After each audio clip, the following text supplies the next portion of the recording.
Guys നമുക്കൊന്ന് ബീച്ചിൽ പോയിട്ട് വരാം. ബീച്ചിൽ പോയാൽ മാത്രം മതിയില്ല, ഒരു ഊഞ്ഞാലൊക്കെ ആടാം. ഇടയ്ക്കൊക്കെ തള്ള വൈബ് വന്നിട്ടില്ല എന്ന് തെളിയിക്കണേ നമുക്ക്. നമ്മൾ ബീച്ചിൽ പോയ സമയത്തുണ്ടല്ലോ നമ്മളെ ജാനിക്കുട്ടി കുറേ ഷെല്ലുകളൊക്കെ പുറക്കി കൊണ്ടുവന്നിട്ടുണ്ടായിരുന്നല്ലോ. പണ്ട് ഞാനും ഇങ്ങനെ തന്നെയായിരുന്നു, എവിടെ പോയാലും എല്ലാ കാട്ടങ്ങളും പുറക്കി വീട്ടിൽ കൊണ്ടുവരും. എന്നാൽ പിന്നെ ഞാൻ വിചാരിച്ചു ഒരു ജാനിക്കുട്ടിക്കൊരു മിറർ ഉണ്ടാക്കി കൊടുക്കാം ഈ ഒരു ഷെല്ലിനെ കൊണ്ട്. ഇതിനെന്തോ മെർമെയ്ഡ് മിറർ അങ്ങനെ എന്തോ ആണ് പറയാറ്. എന്നാൽ പിന്നെ അത് തന്നെ ഉണ്ടാക്കാൻ വെച്ചു. നമ്മളെടുത്തില്ല ഷെല്ല് അങ്ങോട്ടും ഇങ്ങോട്ടും ആയിട്ട് ഒട്ടിച്ചു കൊടുക്കുന്നുണ്ട്. എനിക്ക് ഇഷ്ടമുള്ള സ്റ്റൈൽ എങ്ങനെ വേണമെങ്കിലും ഇത് ഒട്ടിച്ചു കൊടുക്കാം. ഞാനിത് എൻ്റെ കയ്യിൽ ആകെ അത്ര പോലെ ഉള്ളൂ, അതുകൊണ്ട് തന്നെ ഞാൻ ആ ഒരു കഴിയുന്ന രീതിയിലാണ് ഒട്ടിച്ചു കൊടുക്കുന്നത്. ഇതാ ഇങ്ങനെ ഇങ്ങനെ ഇങ്ങനെ ഇതാ ഒട്ടിച്ചു കൊടുക്കുന്നുണ്ട്.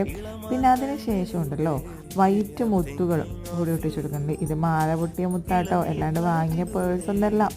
അതാ ഇങ്ങനെ ഒട്ടിച്ചു കൊടുക്കുന്നുണ്ട്. ലാസ്റ്റ് നമ്മുടെ മിറർ ഇവിടെ റെഡി ആയിട്ടുണ്ട്. ജാനി, നിനക്ക് ഇഷ്ടമായി മിറർ? ഒത്തിരി ഇഷ്ടമായി.